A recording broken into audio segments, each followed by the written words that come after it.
Монгол улс Австрали улстай 1972 оны 9-р сарын 15-нд дипломат харилцаа тогтоосон. Улмаар 1990 оноос Монгол улс либерал, ардчил, чөлөөт эдийн засгийн тогтолцоог сонгосноос хойш хоёр улсын харилцаа улам өргөжсөн гэж үздэг. Тэгвэл энэ онд Монгол улс Австрали улстай дипломат харилцаа тогтоосны 45 жилөө тохиож байна.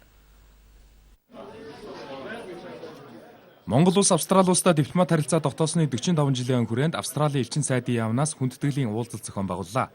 Энэ уулзалтанд хоёр орны харилцааг өргөжүүлэхэд хувь нэмэр оруулсан дипломатууд засгийн газруудын тэтгэлэгт хөтөлбөрт хамрагдагсад за өдгөө албан болон төсөл хөтөлбөр, бизнес бусад салбарт ажиллаж байгаа төлөөлөгчид оролцлоо. Монгол улс 2008 онд Австралийн нийслэл Камбера хотноо элчин сайдын яамаа байгуулж байсан бол Австрали улсаас Монгол улсад суух анхны элчин сайд 2015 онд ирж байсан юм а. Манай хоёр орны хооронд дипломат харилцаа тогтоосны 45 жилийн ой энэ он тохиож байна. Австрали улсаас Монгол улсад суух анхны элчин сайдын хувьд энэхүү түүхтэйг тэмдэглэж байгаадаа баяртай байна. Австралич тэр Монгол улсч тэр эдийн засгийн хүндрэлтэй тулгараад байна. Монгол улс олон улсын валютын сантаа нэгт хамтран хөрөнгө оруулагчдын төлийг сэргээхээр идэвхжүүлэн ажиллаж байгааг харахад таатай байна. Энэ хүнд цаг үед манай хоёр орон улс төр эдийн засгийг ард түмний харилцаагаа улам өргөжүүлэх нь зүйтэй. Сүүлийн 30-аад жилд Австрали, Монголын төрийн өндөр албан тушаалтнууд харилцан ажиллах нь ихссэн.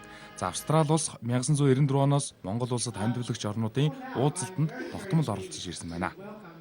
Монгол Австралийн хоорондын харилцаа бол сайн байгаа. Гэхдээ энэс илүү байсан үе бас бий. Ялангуяа манай уул уурхайн салбар эрчимтэй хөгжиж Австралийн олон компаниуд үйл ажиллагаа явуулж их үед бол бас харилцсан ашиг нь бол өндөр байсан гэж би дотроо боддог.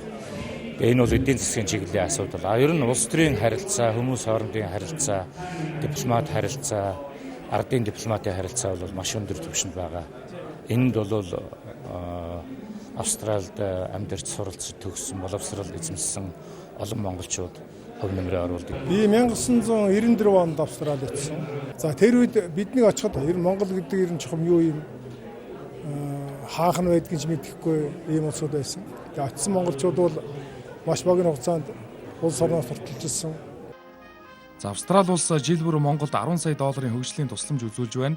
1993 оноос хойш 500 орчим оюутан засгийн газрын тэтгэлгээр Австралид суралцжээ. За мөн Австралийн талаас Монголд ажиллах ажилчдын тоо нэмэгдэж байгаамаа.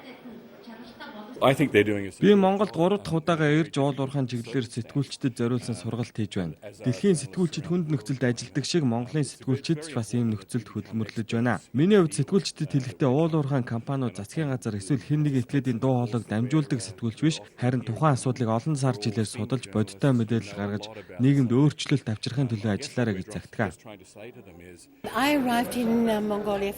Монгол улсын талаар австралчууд мэддэг болсон.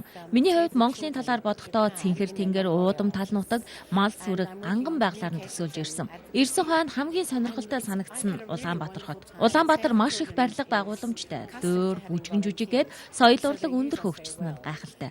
Би энэ талаар Австралид байгаа найзуудтай хэлэхэд их гайхдаг шүү. Сүүлийн жилүүдэд Австрали улс уул уурхайн салбарын мэдлэг туршлагаасаа Монгол улстай хуваалцаж байна. За Монгол улсын нийгэм эдийн засгийн хөгжил, боловсрол, хөдөө аж ахуй, уул уурхайн салбарын засаглал, тэргуун туршлагаа нэвтрүүлэх зэргээр хамтран ажиллаж байна. Улсын хэмжээнд